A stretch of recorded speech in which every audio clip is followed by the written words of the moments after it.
Okay. Well, to some degree, we're going to be seeing the other side of Gideon.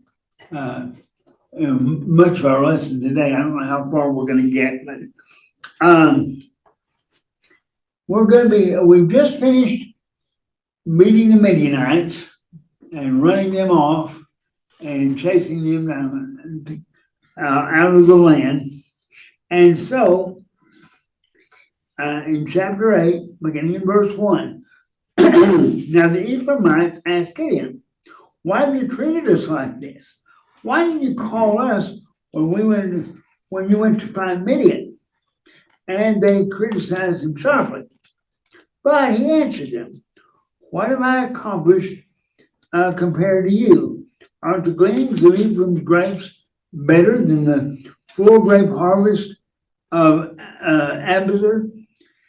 God gave Ophir and Zeb, the Midianite leaders, into your hands.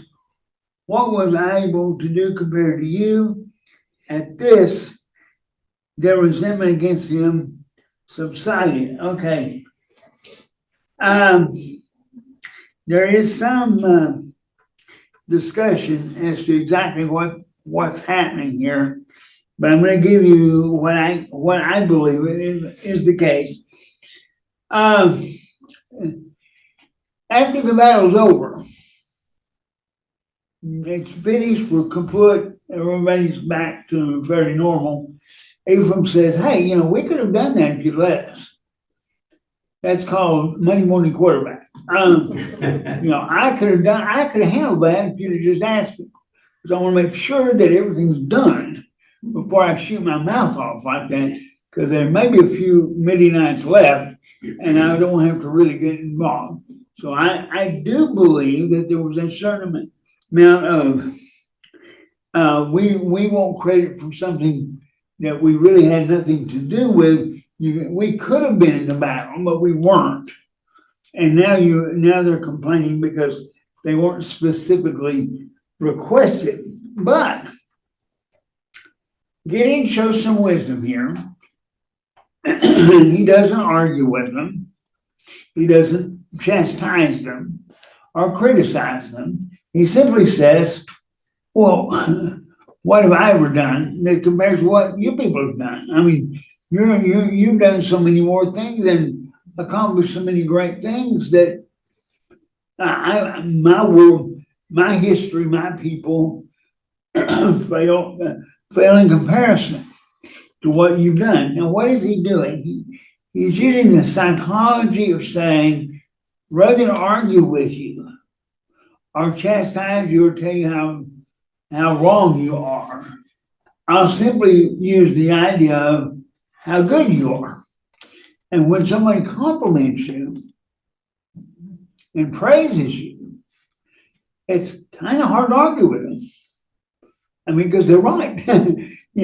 When you tell me how good I am, I'm not going to turn around and say, "You're wrong." No, I'm going to say, "Well, at least you got that part right. You're not as dumb as you look because you figured that part." So I'm using, I think Gideon is using an idea of wisdom and of good psychology. Of course, he didn't know what psychology was, but good psychology.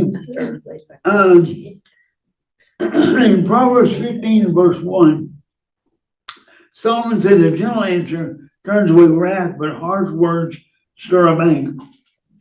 Well, rather than argue with them, rather than reason with them, just compliment them. They'll calm down. They'll go, "Yeah, okay, we're all right with that."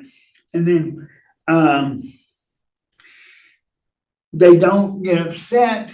They don't rebel. They stay as part of the unit. And if Gideon had given them an argumentative answer, it could have created more problems. So we'll leave it there, but I think that may be the reasoning of what went on there.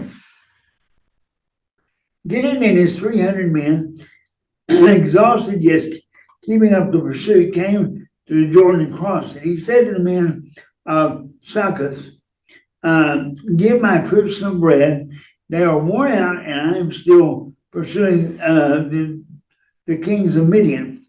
But the officials of Succoth said, do you already have the hands of the two kings in your possession? Why should we give you bread? Why should we give bread to your troops? Then Gideon replied, just for that. When the Lord has given the two kings in my hand, I will tear your flesh with desert thorns and briars. Gideon has a temper. I think that's very obvious. And I will say that you'll see this throughout our reading today.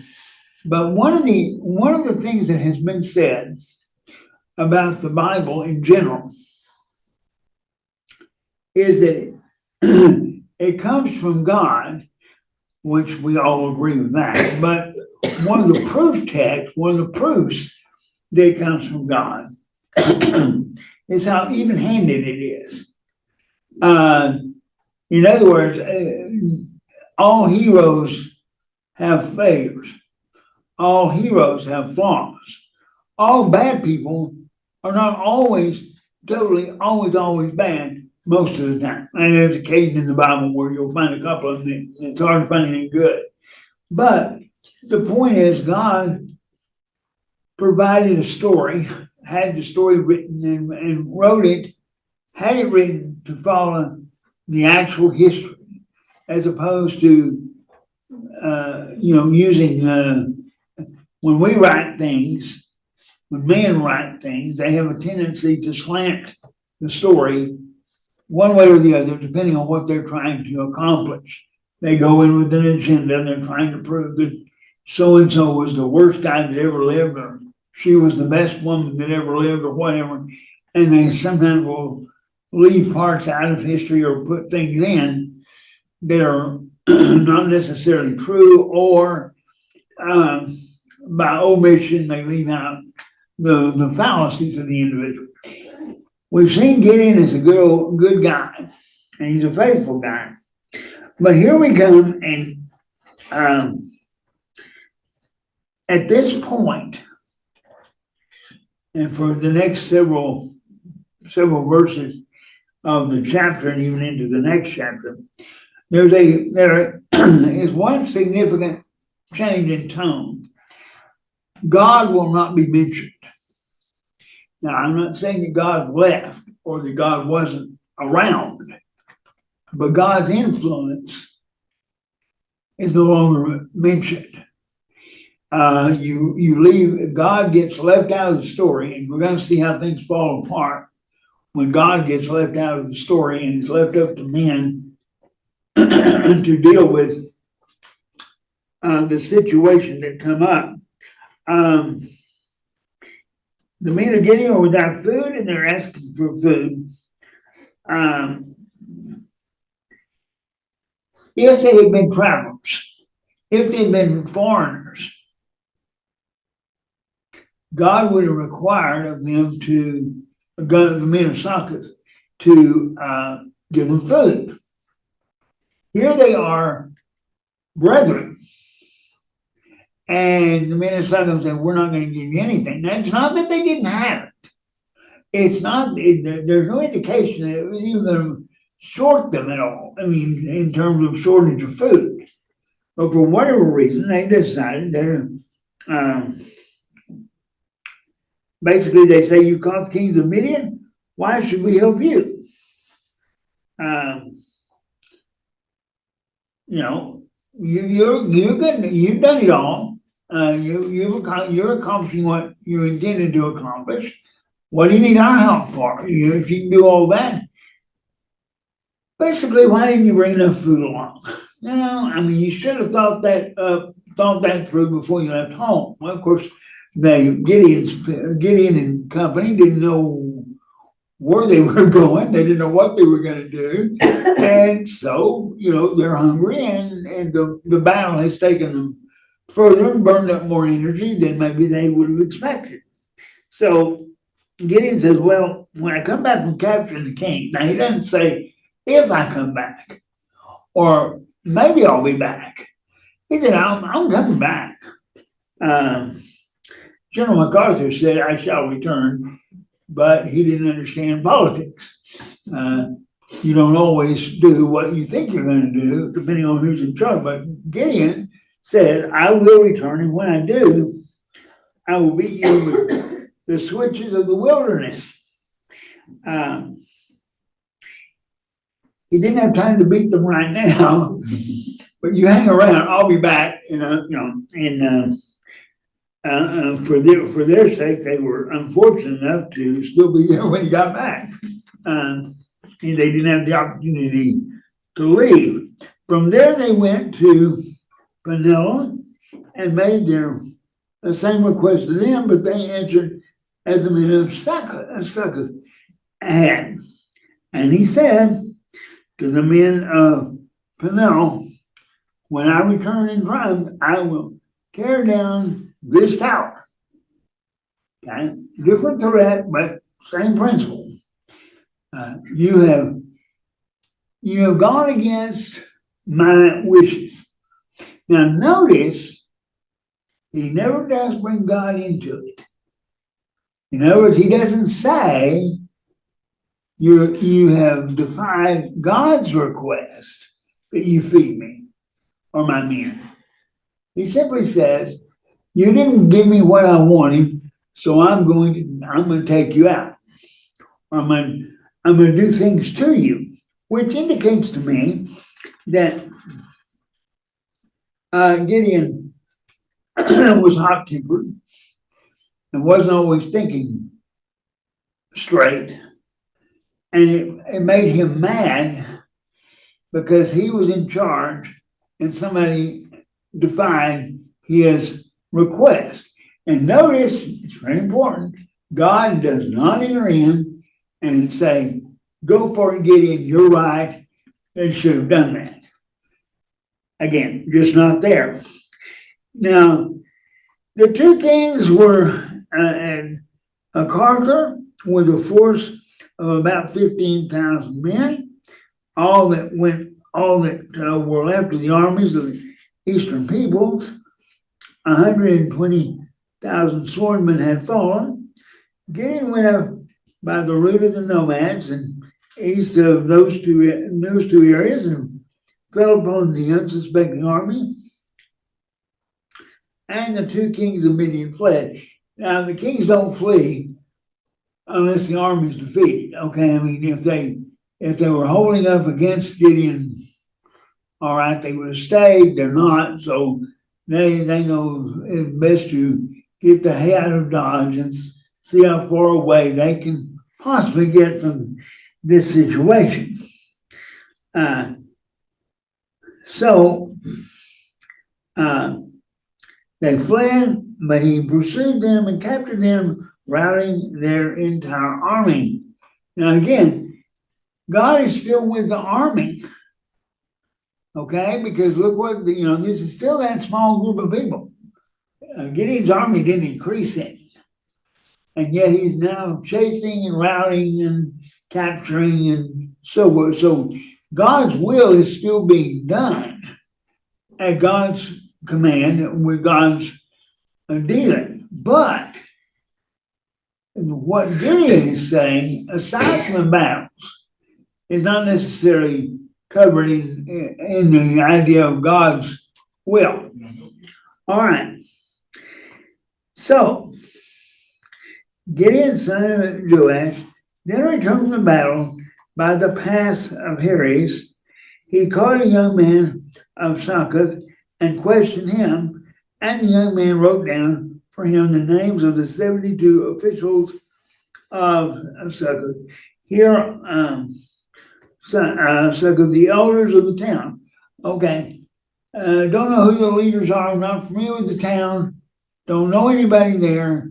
So he gets this young guy, some young guy out wherever, and he says, give me I'll write down a list of the important people in the town. I'm not after everybody. I'm just wanting the important ones because they're the ones that turned down my request for food. Then Gideon came and said to the men of Succoth, here are the two kings about which you taunted me by saying, do you already have their hands of the two kings in your possession? Why should we give you bread for your exhausted men? Verse 16. He took the elders of the town and taught the men by Succoth a lesson by punishing them with desert thorns and briars. He also pulled down the tower of Peniel and killed the men of the town. Now, in other words, he promised he'd come back and he would beat the fire out of them with these bramble bushes. Apparently, they were fairly sturdy bushes, and you could get, it wasn't like hitting them with tumbleweeds, they would fall apart. They must have had some life to them, and he beat the fire out of them. And then he tears down the tower in the other town, and he killed the men of the town. Now, why he killed the men of that town, and he didn't kill the men of the other town, I don't know. I mean, that to me is strange. But that's what happened. So in verse 18, then he asked the two kings, what kind of men did you kill at table? Men like you, they answered, each one with the bearing of a prince. Gideon replied, those were my brothers, the sons of my own mother, as surely as the Lord lives. If you had spared their lives, I would not kill you. Turning to Jether, his oldest son, he said, kill them. But Jether did not draw the sword because he was only a boy and was afraid. The two kings said, come do it yourself. As is the man, so is his strength. So Gideon stepped forward and killed them and took the ornaments off their camels' necks. In other words, the two kings called his bluff, and he wasn't bluffing. If they had it to do over with, they might have renegotiated that a little bit and gone, hey, how about we make a deal here? But they thought, apparently, that that Gideon wouldn't do it himself, and that they could call his bluff. And they tried, and they failed. But the reason Gideon executes them is because the people they killed were relatives of Gideon. I don't know how close the relatives they were. If it's a generic relative, it's children of Israel. I'm assuming, the way he words it,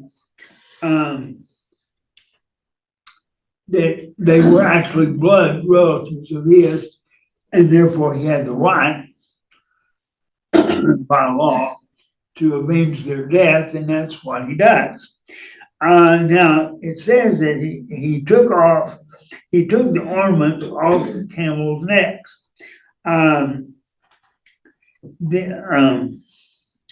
That would indicate, according to my understanding of the religious atmosphere of the day, these ornaments would indicate they were moon worshippers, which Asherah was often represented by a moon. Remember the Asherah pole that goes along with Baal worship, and Baal was represented by the sun. So he takes these ornaments off of the camels, and thus once again showing God's power over the idols and the idol worship. Okay, now here's where things get a bit sticky. Verse 22. The Israelites said to Gideon, rule over us, your son and your grandson, because you have saved us out of the hand of Midian. But Gideon said unto them, I will not rule over you, nor will my son rule over you. The Lord will rule over you. Okay. It appears at this point that Gideon is making the right choices because they say, you can be our king. We'll submit to you to be our ruler and your family for the generations yet to come. And which of course violates God's law anyway, because God did not want them to have a king of any kind.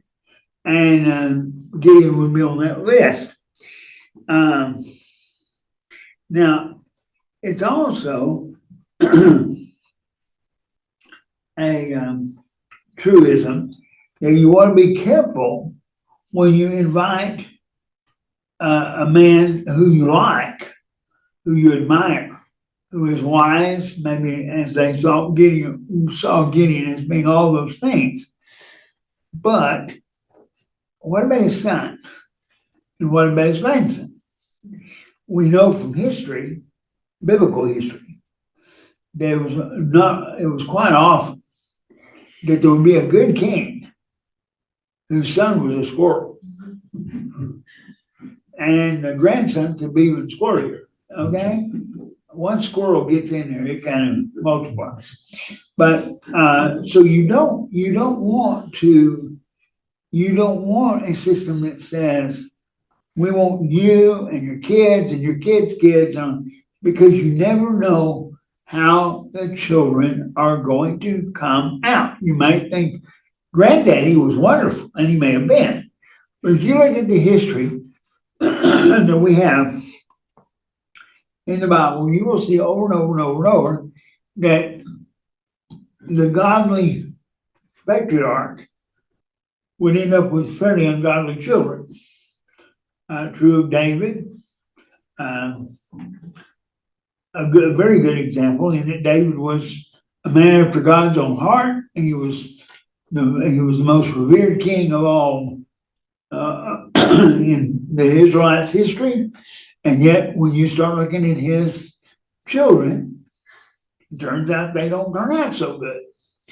And that's yet true today. There's a lot of reasons for that. But Gideon responds that God is to be the ruler. Okay, good. That sounds good. Now, here we go. All right. And he said, I do have one request, that each of you give me an earring from your share of the plunder. It was the custom of the Ishmaelites to wear gold earrings. They answered, we'll be glad to give them. So they spread out the ornament, they spread out a garment, and each man threw a ring from his plunder into it. The weight of the gold rings he asked for came to 700 shekels, not counting the ornaments. Now as we say, that's a ton of gold right there. Probably that's a lot of gold. Dependence on the purple garments worn by the kings of Midian, or the chains that were on the camels' necks. Gideon made the gold into an ephod, which he placed at Orpha, his town. All Israel prostituted themselves by worshiping it there, and it became a snare to Gideon and his family. Okay.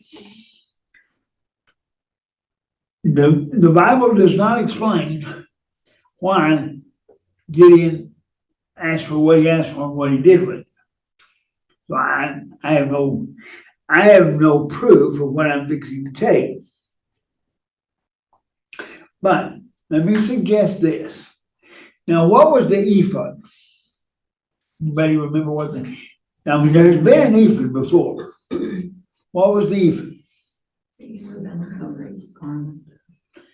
It was the breastplate The priest. thing, whatever, that the priest wore, and that when they needed God to make a decision for them, instead of casting lots, this was more reliable, I guess. They would pray, and the stones would change color or something. Some difference would take place for a yes, no, true, false, A, B, C, D question. I don't know how it all worked, but the idea was this was one way that God communicated with the priest to answer questions and to solve problems. Now, okay, so what exactly did it do for you? It gave you the reassurance or the answer to a question. Have we ever seen Gideon do this before? How do I know you're with me, God? How about if we make the fleece wet and the ground dry? See, Gideon has an underlying problem. He's scared. He may look courageous and he may look all these things, but he doesn't have that absolute assurance that what God said is going to happen without proof. Now, it's not just with the fleece and the ground, because remember when he gets ready to attack, follow God's leadership and attack the Midianites, what does he start doing? I don't know, what am I doing here, Mr. Custer? I'm not sure I want to be here either, because I don't know how it's going to turn out. So what does God do? God gives him a reassurance by letting him do what? You're a dream. All right. He goes up and he hears these guys talking, and they're talking about this dream they had. And of course, when he realizes how it fits in with his world, he takes courage, but he has to have proof. He has to have proof. So his faith is limited by the need for a sign. So he develops his ephod idea, and no doubt he got it from seeing the one the priest had. I mean, and the interesting part to me is that, well, a couple of things. One, he didn't consult God, so therefore, why does he think God's going to use it the way he used it with the priest? I mean, did he think it was going to work? Did he think he was doing it to get answers, or did he think he was doing it to develop what it turned into? What did it turn into? An idol. Okay. Now, I don't know, Gideon's motivation here. It's beyond scripture, but it would seem as though I don't see why he would suddenly decide to worship an idol. Just wake up one morning and go, okay, I think I'm going to become an idolater from today on. But I do think he might want to have used it and might have thought it would have worked, and we'll never know because the Bible doesn't tell us whether it worked or not, or you even try it. But what we do find out is that it becomes an object of idolatry that people started to worship. And people, even the children of Israel, for all they've seen, for all they've done, they just can't quite get away from that feeling. They've got to have that extra something out there. I've got to have something I can touch, see, affect me emotionally, whatever. I don't know whether they expected this ephod to be a go-between between them and God, between Gideon and God. I have no idea. All it says is that he built it, made it. No doubt it was quite beautiful, with all that gold, I would think so. And it had to be quite heavy. I mean, they used all the gold that they donated. That was one big breastplate thing, if that's what he fashioned it after. But we do know that men began to worship the object. So if you've ever wondered, for example, why didn't God see fit to preserve some proof of what has taken place in the past? Why didn't he leave something here that we could know came from back there? Could he not have preserved it? And the answer is sure he could have preserved it. Had he preserved it, what do you think would happen?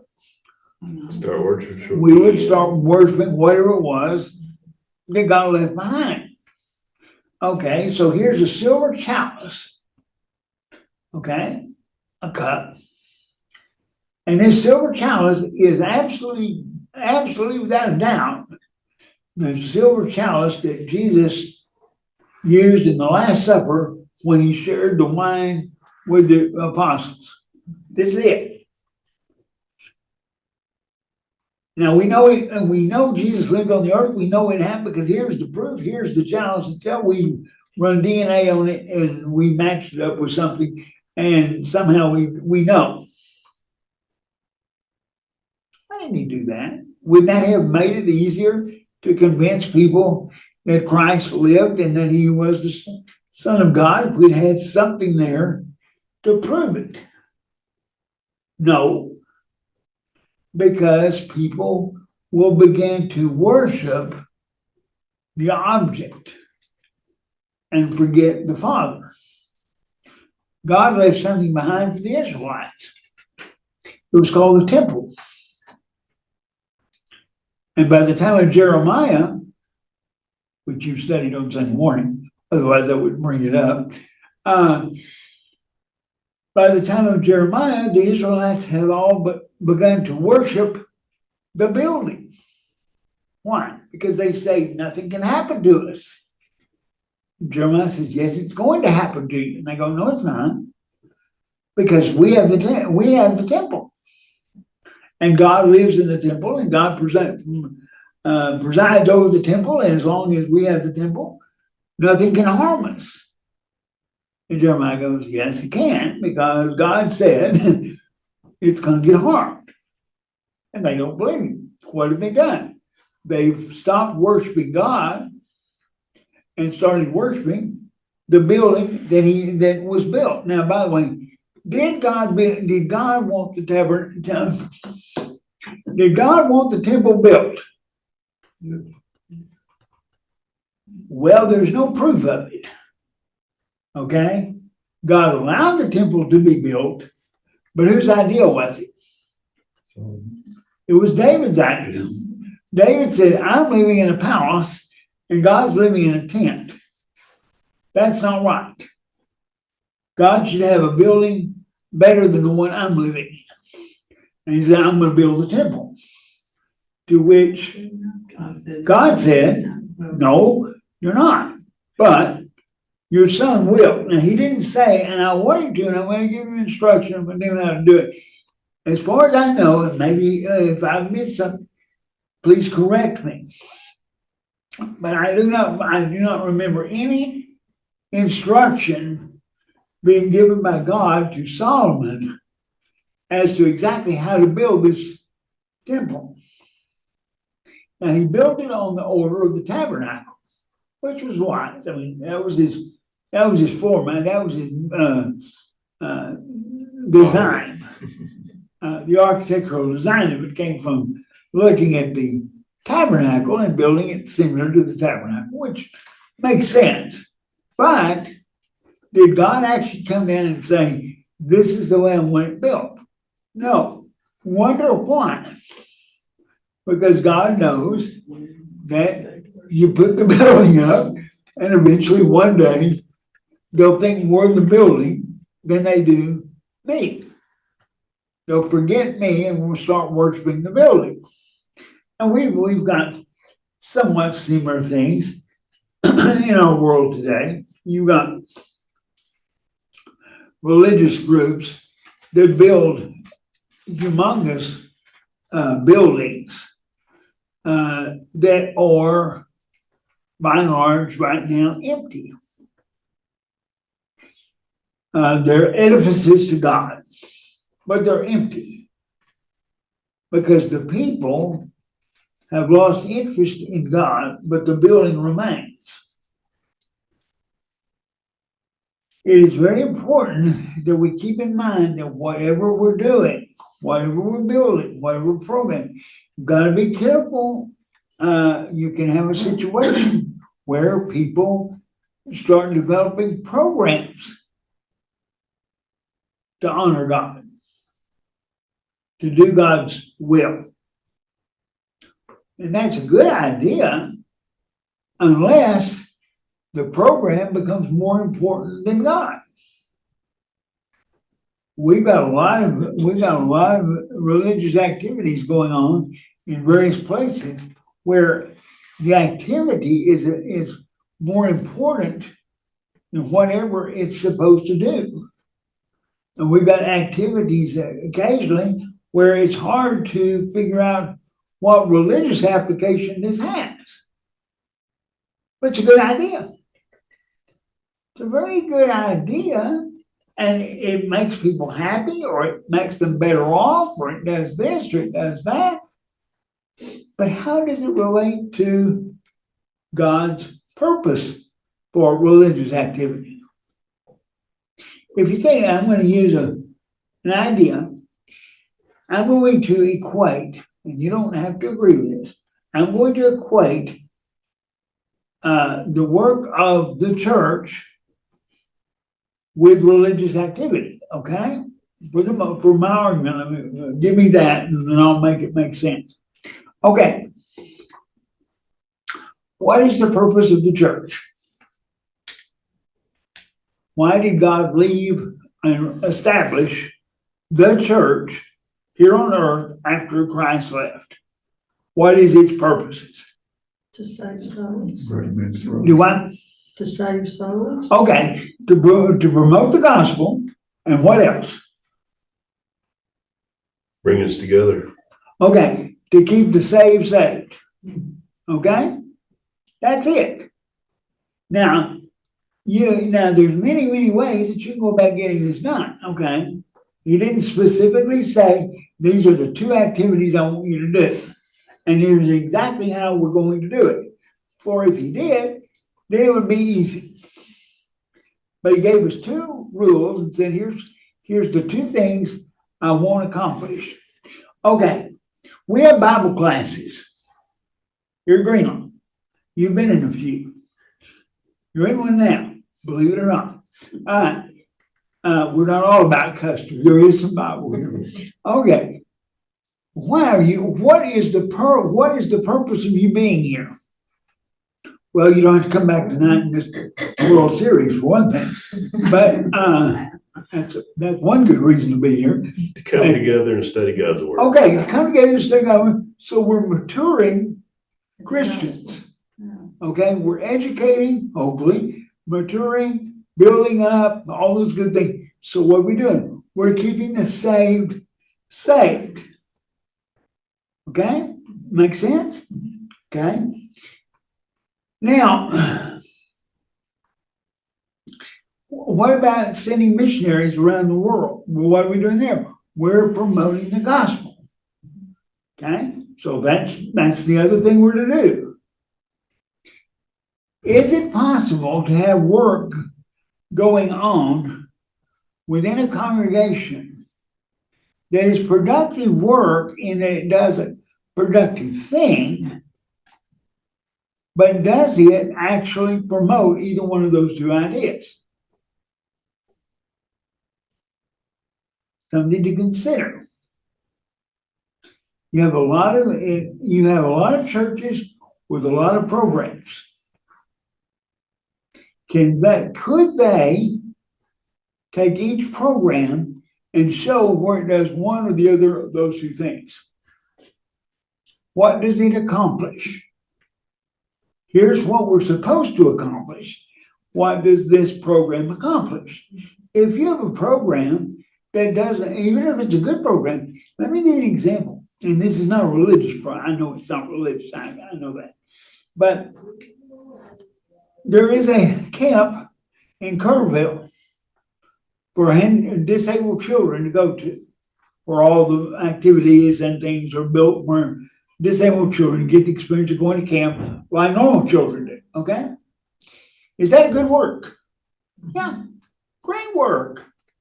What about the glasses for the Lions Club, where they can take glasses that have been used and use them again for people who need glasses? Is that a good work? Yeah, a very good work. Does that promote Jesus Christ and Him crucified? No, it doesn't. Christ is not involved in the application of either one of those two good ideas. Now, a lot of money, a lot of time, a lot of effort goes into those two good ideas. And they accomplish a positive thing, but is it a biblical thing? Is it going to affect the person's salvation, whether they go to Lions Club camp or not? I hope it does, because I did go, but probably not.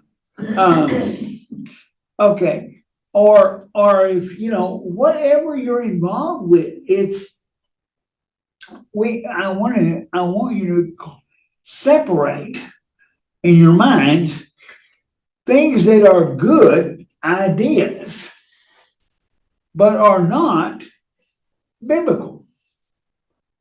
We're involved in a lot of good works that are not biblical. There's nothing wrong with that. Okay? You can enjoy involving yourself in all kinds of good activities. But as the body of Christ, should we be involved in activities that don't promote Jesus Christ and Him crucified? Should we involve ourselves in programs that make us popular in the town that we happen to live in? Well, you might say that'd be a good thing, because that would get people to want, to become part of this group or the group you're in. However, Jesus said, not me, Jesus said, if you're doing what I told you to do, if you're preaching the truth the way I told you to preach it, what is going to be the response of the city? He said they're going to hate you. Now, that's not because you go around doing evil things to them to make them hate you, but because you're preaching a gospel that indicts them for their lifestyle. They're going to hate you. So are we here as a body to get the favor of the community in which we live? And the answer is no. Now, if we can get the favor of the community, so much, that's okay, and it's not wrong.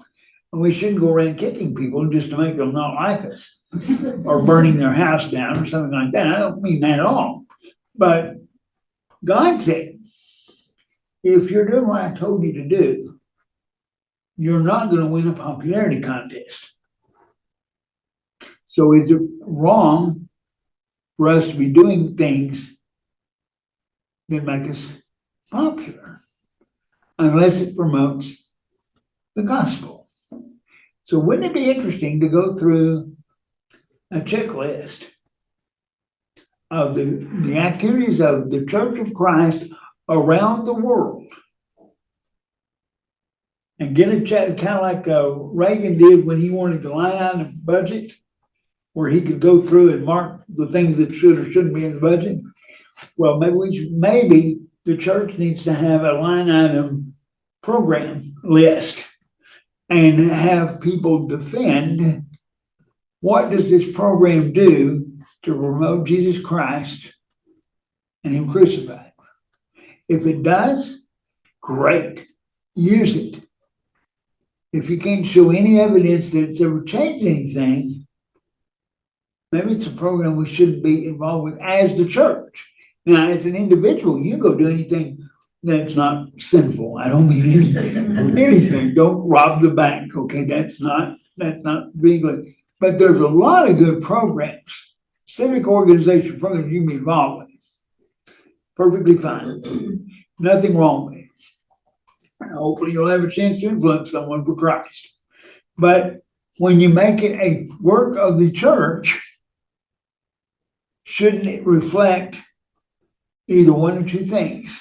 The spread of the gospel or the maturing of the saints? I appreciate your time, and I've kept you 4 minutes over. I apologize.